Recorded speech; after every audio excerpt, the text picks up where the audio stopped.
Hey, podcast listener, even if you are alone in your entrepreneurial journey, know that today, right now in your earbuds, you are joined by thousands of entrepreneurs from all around the globe seeking to grow better, more profitable, location-independent businesses.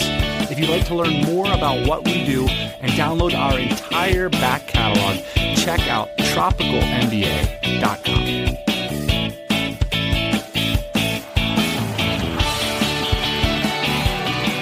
Hey, welcome back to the podcast. We are here with another great listener question, which was sent to us via our voicemail.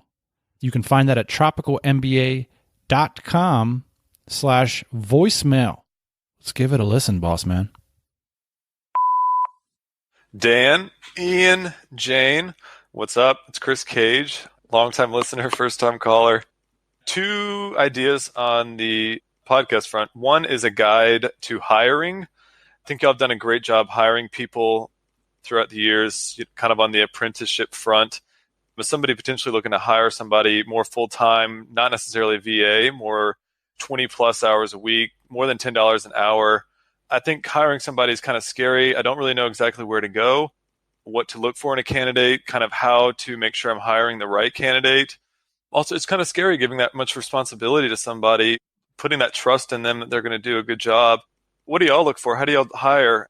Do y'all have any kind of SOPs that y'all do? Any kind of tips on that front? That would be great. The second one is, what are y'all looking for in your next project? I think y'all have talked a lot about y'all's exit, regrets, kind of what you're doing with your money. But I know y'all are business hungry guys. So what are y'all looking for in your next project? Kind of what's criteria in the next project that would get you excited? I'd be really interested to hear either of those ideas, but hope all is well. Much love. Dan, we love getting great questions, especially from guys like Chris Cage, who we know over at greenbellybar.com. Certainly a thoughtful guy and happy to share with you our thoughts on this, Chris. Seems like everything's going well. I'm looking at your site right now. Chris has been on the show twice, and so we're going to link C up to what he's been doing. Also, Chris had an instrumental role in encouraging me to write Before the Exit, our recent book. So Chris, welcome back to the pod. So Chris is at a moment in his entrepreneurial journey that we're all going to find ourselves in, which is, you know, you need help, but you're not sure when the timing is right. And there's a lot of things to worry about here because, you know, as Felix Dennis famously said, or as I don't know who it's attributed to anymore, overhead walks on 2 legs, boss man. Hiring is expensive from an emotional perspective, from a financial perspective. So what we're talking about here is scary, and I totally can relate to that, Chris. So fortunately, Ian, we have a lot of bruises and amazingly positive and some negative experiences from hiring, so we're going to try to share them today on the pod.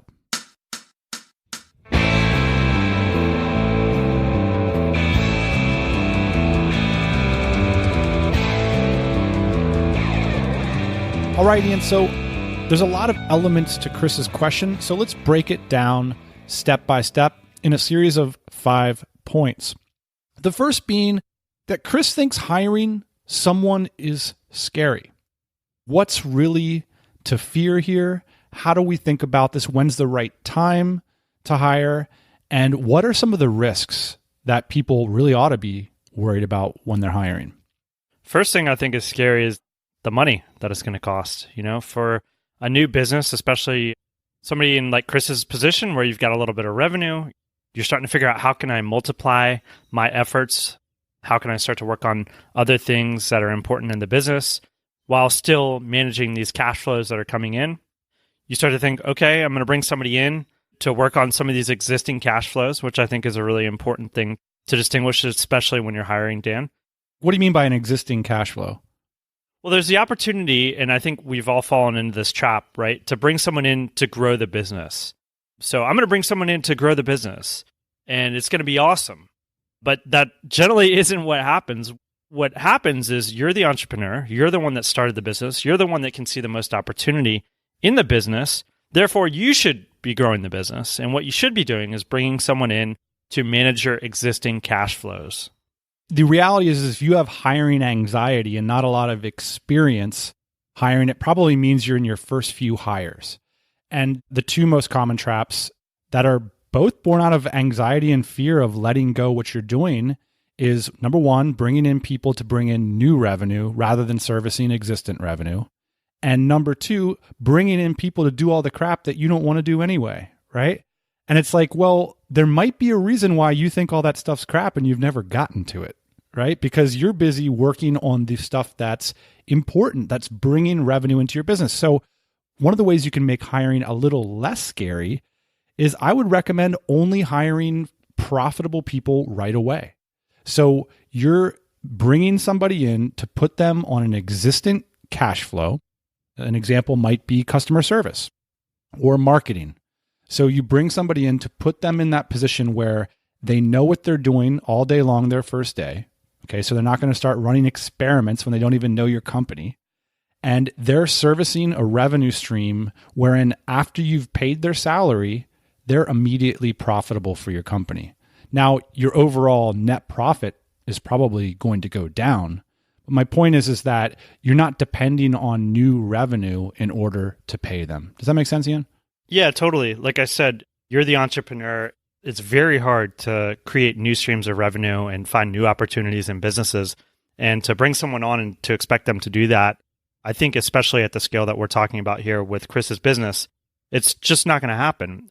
Dan, do you like pizza? Is that even a question? Yeah, I love pizza. That's what I want my next business to be. I want you to let me go and open a pizzeria on the side. I started thinking about pizza because I'm really hungry, number one. But number two, I want to draw a parallel between hiring for an existing cash flow and hiring for an opportunity. So you have a pizza business, Dan. You're doing great. You're answering the phone because it's the early days. You're taking the orders. Then you're going to the back. Well, because that's where the money is. That's a green phone, man. That's the green phone. You're going to the back, you're making the pizza, and then you're getting in your car and you're delivering the pizza. Because these are the early days and you have to do everything yourself. But you're starting to feel overwhelmed because you are making the best pizza in town. You're getting a lot of calls and you just can't do it all. But on the other side, you're thinking, how can I grow this business? Wouldn't it be great? My customers are asking for beer. My customers are asking for all these other things. Wouldn't it be great if we could also offer them beer? And so I think one of the traps that people can fall into is say, okay, I'm going to bring someone on to figure out how we're going to do this beer distribution thing. When what you should really be doing is bringing someone on, training them to answer the phone, training them to make the pizza, or training them to drive, because those are the existing cash flows. And then you, the entrepreneur, Dan, goes out and figures out how to broker these beer relationships. Right. And it's like you shouldn't be scared about what this person's going to do. You should be scared about what you're going to do. And a typical way this can manifest in a small internet business is you say, oh, we're doing pretty well, like we're managing our clients, we're doing this, we're that, but wouldn't it be great if we had a social media campaign? And it's like, okay, well, you're going to hire somebody to do this question mark thing. And then when they have questions for you, you're not really going to be able to train them because that doesn't make you money right now. You're focused on other things. And that's how these things can spin off the rails. And so again, it's about bringing someone in that they're immediately profitable, that the existing cash flows in the business will support their salary. The intelligence that's inside of your business is very complex. Don't underestimate that. And don't underestimate the power of communicating that to someone new and having them execute it on your behalf. Well, a lot of people fall into this trap, Dan, which is, and most businesses are like other businesses, you know. So Chris's company, greenbellybar.com, it's an energy nutritional meal in a bar. There's other companies that do that as well. And there's other companies that are larger than Chris's that do that. And so I think it's easy for someone in Chris's position, I'm not saying that Chris is necessarily doing this, but to say like, oh, they're much larger than us. You know, they're doing $100 million in revenue. They have a Facebook manager in place. They have a social media manager in place. They have this person, that person, this person, that person. Eventually, we're going to need those people. So I'm going to go ahead and hire for them now because that's what it means to look like a $100 million company, and that's where we want to be.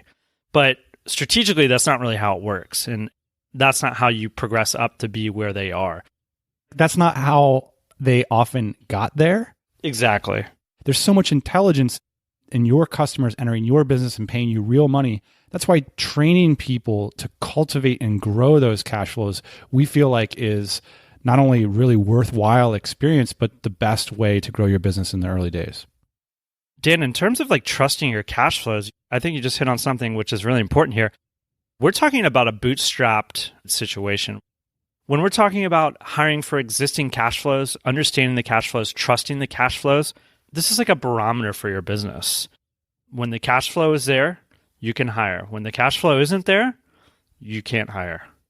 Also, I want to add one more thing before we get to the next element of Chris's question, which is, I understand this fear, but I also think that it's such an important road to cross for entrepreneurs, because it's really about deciding whether you're going to be building an asset that's bigger than yourself, or whether you're going to be building yourself a really great job, which is what that book, The E-Myth, that's been so popular in the entrepreneurial world is really about, which is that the story of the E-Myth, Ian, is that if you're really good at baking and you go open a bakery, you mistake that like what you're actually doing is not baking, but you're being an entrepreneur, which is that you're creating products at scale.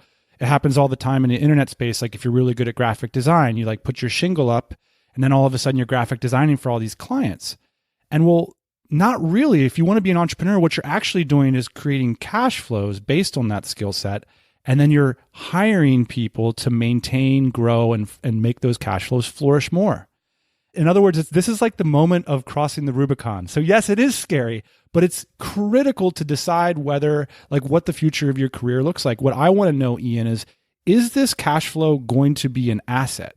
And it starts to become an asset when other people can maintain and grow it. In the early days, Ian, we hired somebody to be the general manager of our company, super early days to train him on how to manage our key client relationships, how to grow them, how to sell them products, how to get things to their doorstep. Meanwhile, what were you doing? Not picking up every single phone call, but you were designing the next product lines. You were figuring out how we were going to sell the beer at our pizzeria. That was an important move for us because we needed, even though it was incredibly financially, I think you could call it devastating, right? I wouldn't call it devastating because it was profitable right away, because I was able to go design the products and grow the company. But it depends what lenses you're looking at it, though, because what a lot of people in the audience are facing is they're saying, oh, I could make 75 grand next year. And now you're telling me I'm going to make 30 grand. Sure. From a personal income perspective, it was devastating. But again, if you're here for a job, take your 75 grand. Then you're not in the right place. Right. So we're here to grow profitable companies that can operate on their own. And let me tell you, when it gets to the end of the line, when you go to sell your business, which we did in 2015, this is what people are looking for. They're looking for companies that can stand on their own, that have their own management structure, that do not rely on you to run as a business. The moment that you achieve liftoff in the entrepreneurial world, in my view, isn't the moment that you make as much money as you were at the job you quit 3 years ago. It's at the moment that you make that much money when other people are managing it. Now, you still have a lot of responsibility and a role and everything. If you have to come in the morning at 7:30 to like clear your email inbox so you can work the phones all day long just so the business runs, that's not a situation that you want to find yourself in. And the reality is, because I've done a lot of research on buying and selling companies, Ian, over the past 5 years, it turns out, for a variety of reasons, that's the reality for most small businesses in America. The, quote, entrepreneur is sitting there at the helm of the ship, having to touch every single button to make the thing go. And Chris, I think by taking on this responsibility, you're going to face some fear for sure, but it's this opportunity to take it to the next level where you don't have to be there on a day-to-day basis. One other thing to note about why this is scary, Dan, and you touched on it a little bit, which is basically your personal income a lot of times goes down as you hire somebody, especially at a business in this scale. You're taking essentially what you would have been earning and you're giving it to somebody else. Is that scary? Yes. Are you betting on yourself in the future for that to work out? Yes. So you better have some kind of vision for how you're going to be spending your time. That being said, you're hiring somebody, let's say entry level, you're going to pay them $40,000 a year. That money doesn't all leave your bank account at the same time. So when we think about hiring this person, we think about their salary. It's a scary number, but it's actually amortized over 12 months. And what we've done traditionally in our businesses, Dan, is that we've had a 30 or a 90-day trial period. And during that trial period, you see if you're a good fit. You bring the person in, you figure out if they can manage these existing cash flows. You see if you can actually free yourself up to do the things that you want to do going forward in your business. Sometimes it doesn't work out. That can be tragic for both parties, But that's the advantage of not having to pay all this money, one lump sum upfront, and get it to be spread over 12 months, is that your exposure to risk is relatively low. So before we get to the next part of Chris's question, I'm inspired to do a shameless sales pitch, because in listening to what you're saying, making that sacrifice with your personal income, that's real. That happens. And sometimes you don't get paid back for months or years. Now, we've already done that sort of sacrifice when we left our careers. The type of endurance that it takes to get a business to the level of liftoff is incredible. And that's why communities like the Dynamite Circle, our community, have been invaluable to me personally, because I remember just being in the middle of this situation thinking, like, when is this going to end? When am I going to be able to put my feet up for a couple days, because it just feels like it drags on forever when you're in the middle of that storm. And yeah, so you took a big step back to quit your job, and now we're saying you got to take another one if you want to grow that asset instead of building a higher quality job. It's very rare that you're going to be able to do this without a profound sense of financial sacrifice. Like, that's what we're talking about. And I'll say this too, Dan, and this is why this issue is just so complex. It's not as easy as, should I hire somebody for my business? Like, it goes back in businesses that we're talking about here, bootstrap businesses the size of Chris's business. It goes back to what your personal balance sheet looks like. It goes back to figuring out, do I have debt? Can I sustain this? And that's why it's so important, I think, Dan, before you get into this entrepreneurial game, before you start a business, that you make sure your personal finances are in order. Because like you said, you're going to have to take a step back financially when you start the business, and then you're going to have to take a step back when you start hiring people. And if you don't have a good, solid footing, personal financial footing for that, your business is going to suffer. It's taking 2 steps back so you can take 5 steps forward. Don't let the lack of a big budget or technology skills get in the way of you having not only a beautiful website, but a powerful one that can get your product in the hands of your customers. That's where today's sponsor, Weebly.com, comes in. Weebly is the easiest way to create an incredible looking website, and you don't have to have technology skills. But more importantly, Weebly comes with a whole bunch of tools that help you sell your products, process payments, manage your inventory, and create marketing campaigns that grow your brand. And because Weebly's mission is to turn people's great ideas into successful businesses, they've built an incredible support team. So if you have a question, just pick up the phone to talk to a customer success expert. There's no scripts, there's no robots, just a friendly human who can help you grow your business. That's right, Weebly.com is the quickest way to get your idea on the internet and to simplify your business's web presence. So if you've got a product idea and want to share it with the world, check out Weebly. You can have a beautiful, powerful online store running in a matter of hours. And because you listen to this podcast, you can visit Weebly.com/TMBA and get 15% off of your first purchase. So don't just build a beautiful website and don't spend a bunch of money on it. Build a successful online business, and Weebly can help. All right, so the next element, Ian, I want to address for Chris is whether or not he should consider hiring a full-time versus a part-time person.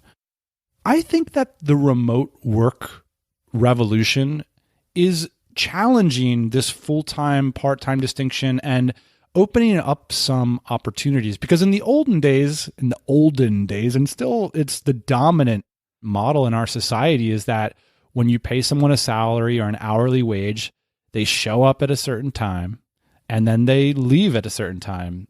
One of the things I think the remote work revolution sort of calls into question is a lot of these roles, they're not time dependent as they are energy dependent. You might ask yourself about a full-time role is that these are roles that you're demanding the shower time of the person you're bringing on. So that is, are they thinking about growing your business and products when they're not at their desk, when they're talking with their friends, when they're in the shower? And then a part-time role might be someone who focuses their energy on a specific element of your business that they're a professional at. And I think there's a growing opportunity for this sort of role, Ian, because there are different energy sets in your brain. There might be more roles where you can bring in people with a lower level of risk just to do something very, very specific for your business. Couple thoughts on this, because we've done it both ways. The part-time work versus the full-time work and the shower time, I think, is essential when you're trying to grow a business, to have other people thinking about the growth of your business. That being said, it doesn't happen for a long time. Like, you bring these people into your organization, it takes them months to figure out what's going on and how they can actually grow your business and have productive, quote, shower time. With the part-time work, I think that you're going to hopefully you'll get just as much ownership over the work, but like you said, you're not going to get that kind of critical thinking, how can we push this to the next level? Especially if the person in that part-time position doesn't see a growth opportunity in your organization.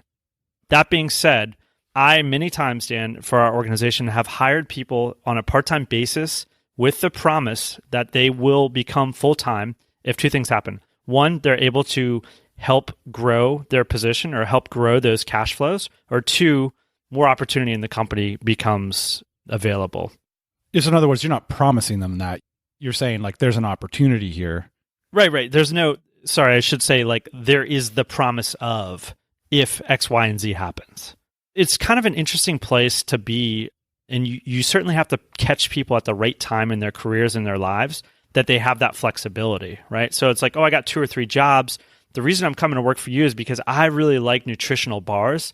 I see this as the future. It's a shame that you guys only have part-time, but I'm willing to kind of stick it out and see if something kind of manifests down the road. And I've had that happen to us like several times in our companies, Dan, where people are passionate about the projects that we're working on, so they're willing to work part-time because that's all the available work that there is. And sometimes that manifests into full-time.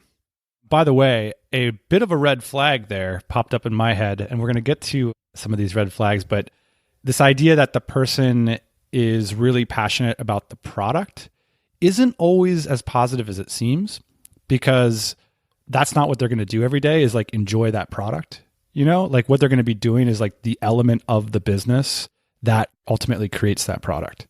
It's cool to like get someone in the community that understands what your product's all about and what your customer's all about. I'm not saying don't do that.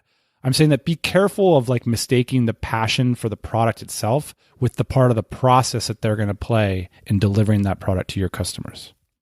Absolutely. And the last thing I'll say about full-time versus part-time, this goes back to what we first talked about, Dan, which is how much cash flow do you have?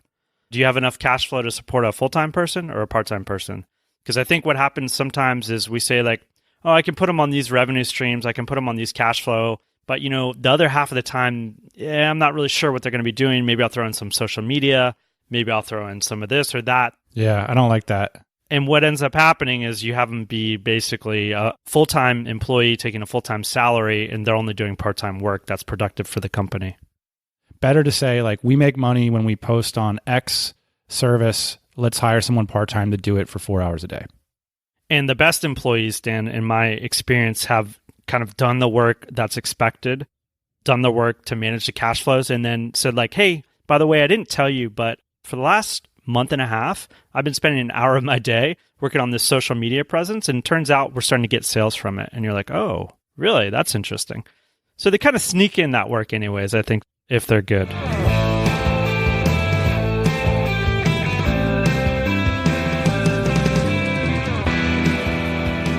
Let's talk then about where can Chris go to hire people for his position? I think it depends who you're trying to hire, Chris. Shameless plug again. DynamiteJobs.co is our newest company, Dan. Nice. Just sell, man. DynamiteJobs.co. We're providing remote opportunities for companies like Chris. So that's certainly one place to go. There's a lot of other different places where you can go to try and hire people. I think it really matters on what the cash flow is and what position you're trying to fill. And certainly there are niche sites and opportunities and organizations out there for everything. Yeah, DynamiteJobs.co is really focused on customer service, support, operations, and marketing for internet businesses. So if you want people that get your business in that capacity, one of the most undervalued ways to do this is record a video or audio of yourself, Chris, talking about your company, what you're trying to do, what you're passionate about. and the opportunity that you're creating for your company, and then share it in your network. Share it amongst your customers. Referrals are a great place to start, and that's where I would start personally. And when you're doing this, don't default to the classic job ads. They don't work. The classic job ad, which is like bullet points, level of experience, whatever, depends on the context of a social network that's generally local or a professional network where everybody like understands really specific industry types. And example I give Ian is the words like entry-level PR person, Midtown Manhattan, entry-level salary, must have college degree, blah, blah, blah. Like those 150 words have so much density and meaning because of the location, because of the industry, because of the salary level, that people that are going for those jobs know so much more information than what's in that job ad. Now, as a small entrepreneur on the corner of the internet somewhere, you do not have this. You do not have years and years of intelligence and history of people going after that industry. You have to create it for yourself. I encourage you to tell your story. Tell it clearly and honestly what you're trying to do. Share it with your customers, your friends, your social networks, and see if people are on that trajectory and want to line up and contribute to your narrative for some time. And ultimately, that's what you're looking for, is a few people whose narrative can coincide with yours, and ultimately you'll both be better off for it. Trajectory is really important there, Dan. So finding somebody, especially in the early stages of these companies, that has a similar trajectory as you. So you as the entrepreneur, you want to grow this business. You want it to be 100 times the size it is now. You want to sell all these bars. Who else is somebody that's passionate about their career having leaps and bounds like that? And for listeners of the show, we can help you do this at dynamitejobs.co. And we have a 7-day free trial up there for the month of June. So if you want to post a job up there and see how it works, get in touch with our team at dynamitejobs.co. So how can Chris make sure he's hiring the right person? I was just thinking about all the hires that didn't go well for us and all the hires that did go well. When I think about the ones that didn't go well, the biggest mistake that we made, or the reasons why those stick out to me the most, is because they stuck around too long. And so it's not necessarily that I'm upset that we hired the wrong person, because I think that those things happen. You know, the interview process is like a dating process. And as we all know, we get that wrong a lot. You're going to make mistakes. You're going to make mistakes. But the true mistake that a lot of us make in the hiring process, and obviously that I've made several times in relationships, is sticking around for too long. That goes back to my point about the 90-day trial period, which is you have a built-in, basically, courting process where people come into your organization, you figure out if it's a good fit. Everybody knows that we're all going to be trying this out for 90 days and nothing is certain going forward. Let me then share with why I think we got into some of those bad positions. And look, you're going to get into them. So having that fail-safe, that initial understanding, and being willing to do what is, I think, one of the worst things you'll ever have to do in your business. You're going to have to fire people from their jobs. What else can you say about it? It sucks. It's awful, but I've also had people thank me for it afterwards. Why do we go wrong? Here's one of the things that I find very difficult in the hiring process, and I always try to remind myself, which is this: what you are investing in when you hire somebody is their previous actions done on your platform. This is the distinction between saying versus doing. This is getting good at looking at people's feet and not their mouths, because some people are great talkers. Some people are great writers. They write a great resume. Some people are awesome about talking about the projects they've been involved in the past, who they talk to, and how they can do it for you. Forget about all that stuff if you can. Of course, talking to people is an important part of business, but what's more important is what they're able to do. And the likelihood that they're going to do something entirely new than they've done their previous past in your organization is low. Very, very low. We've fallen for this several times, Dan, in our careers. And I'll liken it to this as well. It's having a current employee that tells you during review time all the great things that they're going to do for you in the company next year, and therefore they should be paid based on the assumption that all these things are going to go well in the next 12 months. That's not a good place to be, and certainly you shouldn't be paying people on what they say they're going to do. You should be paying people on the results that they've produced. And that's the same situation that you should be in when you're hiring someone. It's what have you done? How is it relevant to my company? Do you feel like you can replicate the kind of success that you've had in the past in this new future environment? Let's give it a try. Here's one thing about certain people who present really well is often maybe they have developed that as a adaptation because they're not very good at doing stuff. So whatever your process is, what we're trying to do in the interview process, Ian, is really dig down to what people have done. And then you got to ask yourself, well, assuming they behave the same way they've behaved in the past, because that's what I'm investing in, what would that behavior look like on my platform? Do we both win? And that's really what you're trying to do in the interview process. Now, in the early stages of these companies, Dan, it's tough because you don't have a lot of budget a lot of times. And so you're trying to figure out, like, how can I get the work done for as little money as possible because we have limited resources, right? And so I think a lot of times you stumble across people that don't have great track records necessarily or don't have a lot of experience because that's basically what you're willing to pay.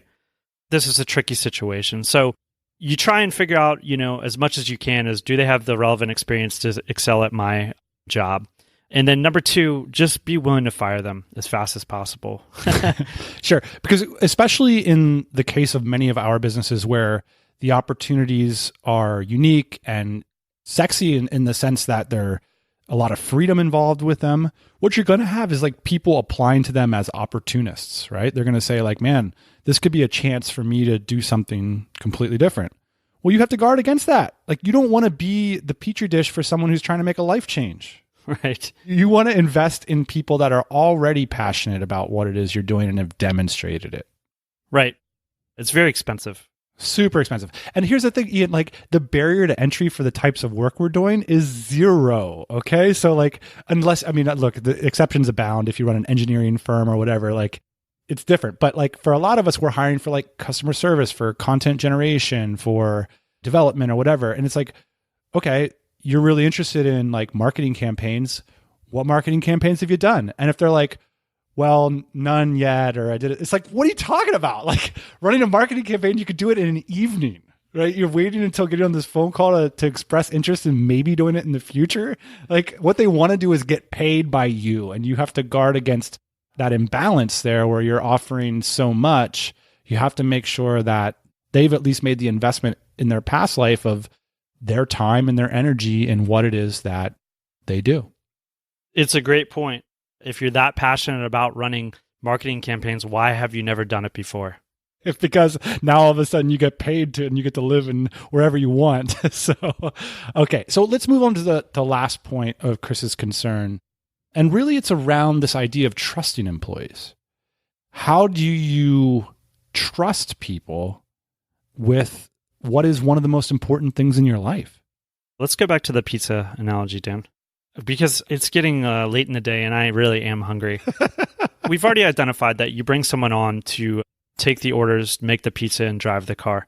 You don't bring someone on to broker the beer deal. As the entrepreneur, that's what you do. But while you're brokering the beer deal, it doesn't mean that you can't do it from the back office of the pizza joint, right? It doesn't mean that you can't have eyes and ears on what's going on in your organization. A lot of times people might have the idea that they're going to be able to step out of their organization right away, that this person's going to come in and just alleviate all this. No, you're going to have to hang out for months until they really get the hang of how to make the pizza in a way that your customers really appreciate. That being said, like trust is kind of a tricky one, right? So do we trust them not to steal from the cash register? Do we trust them to make the pizza the way that we need it to be made? Do we trust them to interact with our customers the way that they expect to be interacted with? I think a lot of these things, Dan, can be taught, they can be trained, and they can be also overseen. So in terms of like risk, I think pretty early on in the process, you can see if people are behaving in a way that makes sense for your business. And again, it comes back to the trial period. You have the ability to hire and fire at will in most of these companies, and you should exercise that ability. Let me talk about how you can find people that are worth trusting.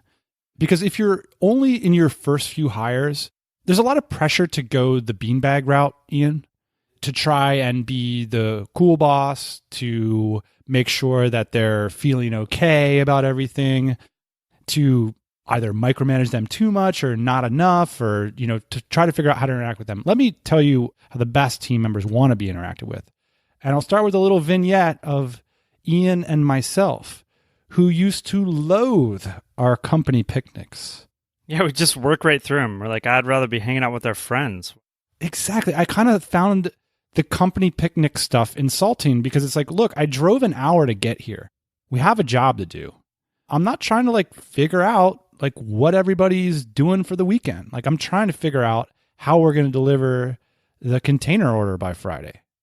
When you bring somebody into your organization, bring them in to do the good stuff, the stuff that you care about, the stuff that you do every single day, and talk to them about that. I mean, Ian and I so much would have rather had a brainstorming session where it's like, okay, we're all really busy, but can we sit around and share some ideas about the company? What's going well, what's going bad? And so no beanbags, no how are you doing kumbaya stuff.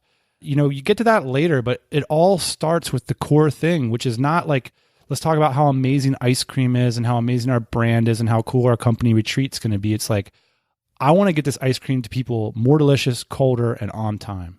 What do we got to do? Pull up the spreadsheet. And if you can't have those conversations then you're not sitting across from someone worth trusting. Totally. My final point is that, and this is probably a personality failing of me, maybe it's not applicable broadly, but sometimes when you bring somebody in and you have a full 8-hour day mapped out for them and all the difficulties and complexities that go with running your day-to-day business, you could be tempted to think, oh, this isn't cool enough.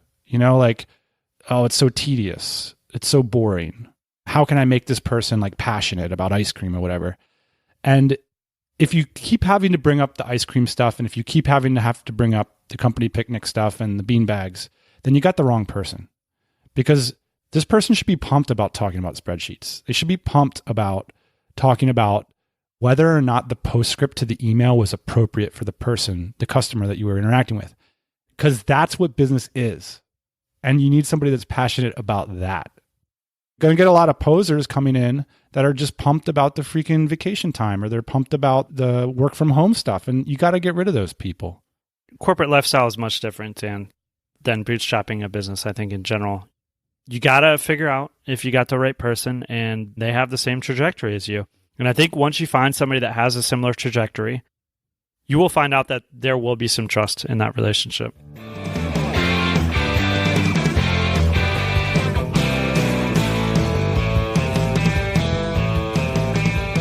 For all the listeners out there that are on the fence, that are feeling scared about hiring, I just got to say from the other side of the fence, there's so many entrepreneurs who will moan and groan about managing people and stuff. What are you, in middle management at some enormous company or something? I think this is one of the most rewarding things you can do as a business person is to have a team. It's great. If you're moaning and groaning about it, you're doing it wrong. You can moan about it just a little bit. This is getting on to another topic, but most of the time when I see people moaning about managing people, it's because they don't know how to manage themselves. And that symptom, spills on to everybody else. So if you are thinking that it is a pain in the ass to manage people, well, you're probably not good at managing yourself, number one. And number two, you're probably not that interested in building an asset outside of a job. Boom. Oh, a topic for another day, boss man. If you got a topic for us, Chris, we loved the question. Thanks for going to TropicalMBA.com/voicemail, where any listener of this show can drop us a dime like that.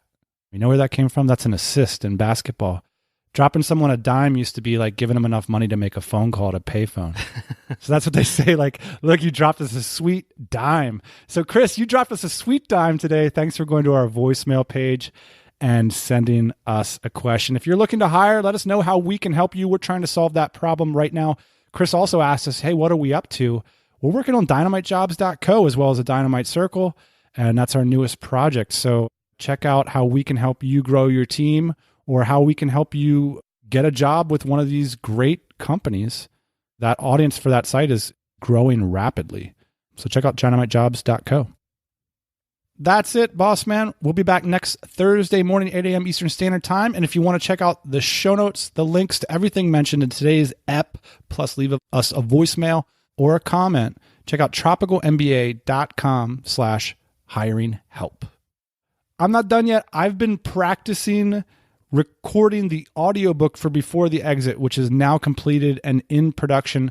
So as a warm-up, I read some old Tropical MBA posts, some of our greatest hits, and occasionally I'm going to run them after the outro music here as just a bonus content. If you got a longer run, longer bike ride, check out the bonus content at the end of this episode. And as always, thanks for listening.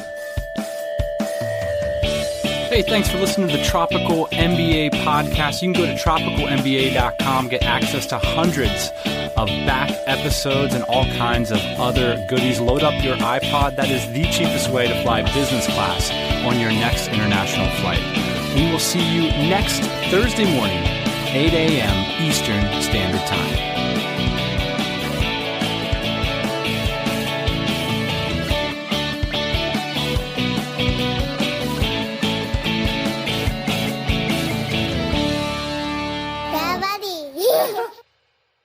This podcast is called The Middle Class Mind. I was in Barcelona to attend a business conference. One evening, a small group of us found our way to a fancy bar. Think jazz music in the background and $15 artisanal cocktails. We knew each other. We'd met all around the globe, from developing world resorts to New York City cafes. Our conversations are mostly stories and laughs with like minds. But in the middle of all those jokes, I got offended. Someone in my group had said, "Nothing annoys me more than people who call themselves, quote, entrepreneurs while sitting around somewhere cheap like Chiang Mai and convincing themselves they're living the dream." Everyone burst out in laughter and agreement. Definitely we weren't those types. After all, our gin and tonics cost $15. Chalk it up to my palm tree pedigree, but for all the horrible things I'm willing to say and endure in conversation, this was the moment I got indignant.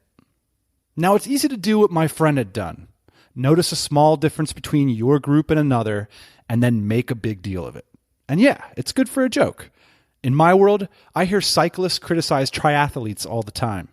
Those are fellow endurance athletes who ride bikes, but God pity their ignorant souls, also run and swim. Same goes for the war between vegans and paleos. They savage each other and leave fatties like me to our ice cream. And sure, I'm guilty of it all the time too. But that evening, I couldn't help but get pissed on behalf of broke-ass entrepreneurs. I can relate to them. I was one for a long time. And although being a broke-ass entrepreneur certainly doesn't guarantee that one day you'll be a wealthy one, I believe those who are willing to be broke on purpose are more likely to become rich. One of comedian Adam Carolla's best ongoing jokes is called Rich Man, Poor Man.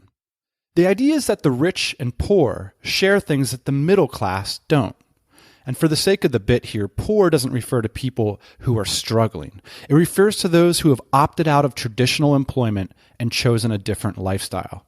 Think of the guy who paints houses half the year so he can backpack the other half, or the Uber driver who works 3 days a week to fund her art project. Think of the van life fisherman, or Fat Tony from Nassim Taleb's books. Anyway, Carolla offers some shocking similarities between the lifestyles of the rich and the voluntary poor. Here's just a few. Drinks coffee and reads the paper all afternoon on a Wednesday. Spends all day in pajamas. Owns a boat. Hosts a wedding at their house. Comfortable telling you how much money they earned last week. Has backup cash under the bed or equivalent. Has 5 cars. And for the voluntary poor, theirs are in the yard waiting to be rehabilitated and sold for profit. More cleverly, theirs has outdoor showers. Sits at the top of the stadium. It's a fun game, but we can think about this more seriously too. What if there's something that the rich and the voluntary poor both see, but the middle classes don't? And more seductively, what if there's something about being broke that illuminates the path to wealth? When I was a broke-ass, middle-class kid, I thought about rich people through media images. Cue the Robin Leach voiceover, lifestyles of the rich and famous. After all, I didn't meet many rich people. And when I occasionally did, they were gone just as quick as they had came, off to wherever, while I was back to work. Weirdly, I'd have met more rich people had I gone downscale. Go into a dive bar near a marina and strike up a conversation with a diesel engineer. You'll learn a lot more about the wealthy than by hanging out with well-paid professionals who call themselves vice president. Or cut out the middleman and work for the rich directly, on their yachts, in their gardens, or as a tutor to their children, or in 100 other ways.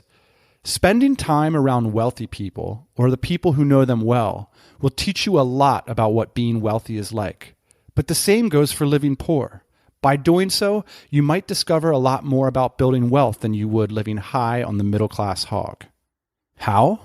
By beginning to claw your way out of the middle-class mindset that conflates income or spending habits with success. This is the whole point of baselining, to act on the idea that our time is more valuable than our money. I've spent a lot of time in Chiang Mai, and I can tell you that there are hundreds of entrepreneurs there who've had this exact insight and are pursuing their dreams, including building successful businesses, because of it. Of course, you don't have to have a financial goal in mind. If you quit your job and head out somewhere cheap to explore your hobbies, your thoughts, and your world, you are living the dream. They even have a parable for that. In many tellings, it's called The Fisherman and the Businessman. Once you have some success with your business, it's easy to get snobby. My friends joke, back in that bar in Barcelona with the expensive cocktails, depended on the in-group agreeing that we're doing something right. We're in the right cities, in the right industries, with the right business models. We've got high rents and expenses, quote, responsibilities. We laugh because those Chiang Mai kids are fooling themselves. Except, of course, none of us has it figured out either. In that Barcelona bar room, there wasn't a single Mark Cuban or Elon Musk. We're still seeking answers too. But now we're using money and status symbols to prove something about our business prowess. It all felt a little too middle class to laugh. It also means we're blinding ourselves. We've had a little success, but what if that success is actually making it harder to achieve the next set of goals? What if it's easier to go from the bottom to the top than from the middle to the top? Let's say you have $15,000 to invest. You can choose between two entrepreneurs, both of whom have a small service business. Your money buys you 20% of the company you select, and you only see that money again if the company sells for over $1 million. So your possible outcomes are either $200,000 plus or nothing. Here's the catch. You only know one piece of information about each company, the location of its founder. One entrepreneur has lived in San Diego for 15 years. The other sold house and moved to a small apartment in Ho Chi Minh City, Vietnam. Knowing only these two variables, where would you place your bet? By now, you can probably guess where I'd put my money. On the entrepreneur in Vietnam. Because despite my buddy's joke in that bar, being content to sit around somewhere cheap actually is a pretty decent strategy for becoming wealthy. Of course, you can't just sit around. Self-made wealthy people are ambitious, without exception. But the sitting around part is valuable. It's a way to clear your mind from all the things you're, quote, supposed to do. These supposed tos dominate middle-class thinking. Buying a decent car, getting a decent job, making decent money. They're about appearing good enough, and they're the kinds of pursuits that often stand in the way of getting wealthy. Sometimes I wonder if I should go back and work for a big company. A few nights after hearing that joke back in the bar in Barcelona, I met a guy who was the butt of it. He was piecing together a shaky income from a variety of sources. He was starting a family. He was nervous, and his dream wasn't working out as planned. He said, "All my friends from high school are further along than me. They've got homes, big paychecks, and nice lifestyles. I could do that too. I could go back, put my degree to use, and get a good job." By the standards of the digital entrepreneur crowd, this guy's doing okay. I mean, not great, but okay. But by middle-class standards of everyone back home, or by the guy who made the joke in the bar in Barcelona, he's doing terribly. In fact, he's doing so badly that he's tempted to trade entrepreneurial stress, like, what the hell am I doing this week, for a very different kind. The kind that comes with a steady paycheck. This guy is fragile. And when you make fun of those who are okay with very small businesses on very small islands, You recreate the pressure that keeps so many people in, quote, safe career paths. You tell them, do something that we perceive as successful and do it now. Look like us or we won't recognize you. That pressure sucks. It ruins people. And I'm committed to a romantic idea of what's possible when you stay clear of all that. But staying clear of it is tough. The middle-class mind is handed to many of us in childhood, and it's extremely difficult to shake. So let's talk about getting poor to get rich as a barbell strategy. Nassim Taleb, author of The Black Swan, has 100 cool insights about the world, but one of my favorites is his barbell strategy to investing. It works like this. First, cover all your downside. Put yourself in no-lose situations most of the time. And then expose yourself to many small investments that have the potential to win big. So as an example, you could keep the majority of your money in cash, not the market, and live in a home you own 100%. Then invest 10% of your money in 10 highly volatile startups. You can take the same approach to your career. That's baselining. Saving some cash, living somewhere cheap, being frugal, and devoting all of your waking energy to building assets. For those with an adventurous temperament, it's a lot more fun than having a job. Better yet, I've seen it work a bunch of times. I've been writing a blog and podcasting since 2009. And one of the things happening around me is that our readers, that's you, are getting rich. And these are not the people that you'd expect either. They didn't go to fancy colleges, and in some cases, didn't go to college at all. They're travelers and free spirits and computer nerds, people living out of their backpacks and RVs, showing up on random islands to talk about Google algorithms and VPN networks and website referrals. Often society looks at these people as outsiders or failures, but now they're building wealth. Your chances of getting rich are better if you're broke. Felix Dennis, founder of Maxim magazine, delivers a similar message in his truly hilarious book, How to Get Rich. He takes great pains to outline the difficulties of becoming wealthy. And I quote, "Now you must leave the safety of the ant colony and the hive. You are to become a loner, an outcast, cut off from the very thing that defines what so many of us believe we are. What is the first question usually asked to strangers of each other? Right, it's, what do you do? In some cultures, the way of answering may be different, but it nearly always relates to work in the West. I'm a teacher. I'm in banking. I'm a dairy farmer. Our job defines us, but it cannot define you. Not anymore." End quote. For Dennis, being normal and identifying with your job are risks. In fact, he argues that people with steady careers might as well give up on becoming wealthy. They have too much to lose. They have the middle-class mind. What starts as a risk management strategy, get a career, ends up guaranteeing a lifetime of low-yield returns. Venkat Rao reflected on the same phenomenon in the Gervais Principle, his brilliant analysis of career politics. Check out what he describes as the middle layer of the corporate pyramid. This is where you'll find people who call themselves Senior Vice President of Marketing and Sales. They really believe in the company, they cheerlead, and they contribute, but they never quite make it to the top because they don't break or build anything. To paraphrase the author, those in the middle lack the competence or mindset to flow freely throughout the economy. They believe in the company, and more broadly, their careers will take care of them. But look at the bottom layer of the corporate pyramid. Here you'll find those who don't feel any passion for the company. Instead, they do the minimum necessary to avoid getting fired and perhaps do big things with their spare time. Think of the competent, punctual, semi-bored programmer who listens to audiobooks at his desk.